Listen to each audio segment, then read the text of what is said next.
Once a year, on the 17th of July, a rather odd phenomenon happens. Pyrosharks from all across the TF2 landscape disappear. From the glorified fish tank of Lakeside, to the murky waters of the industrial sawmill.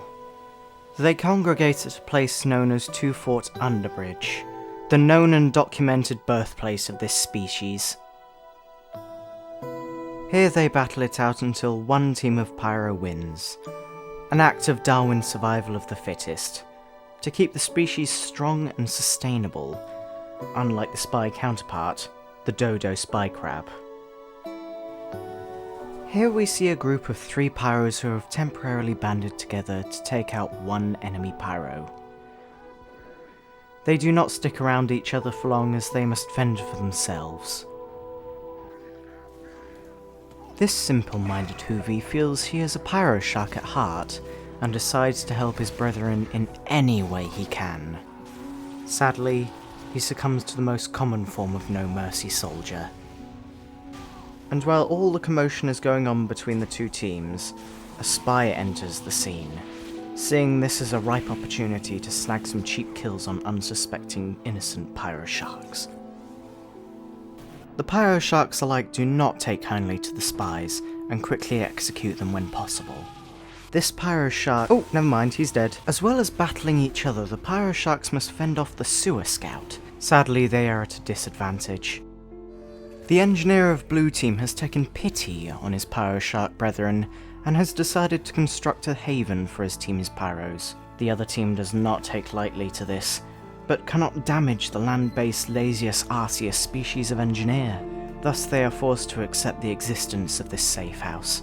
The intruding spy from earlier is shunned by everyone on Two Fort, including even his own team's engineer, who shoos him away with warning shots. This particular Pyroshark is strong and will outlast the winter to birth Pyrosharklings. He celebrates his minor victories by pretending to have the Shred Alert taunt. The deranged Heavy from earlier has given up on his dreams of being a Pyroshark, and instead seeks solace in making friends with those he once wronged. But alas, his past demons catch up to him, and he commits suicide. His friend seems very confused. The weakest of the Pyroshark War have hidden away in the health kit alcove in hopes of returning to the fight healed. The Huntsman Sniper will have none of that, and thus he finds his new purpose on Two Fort as the health kit guardian.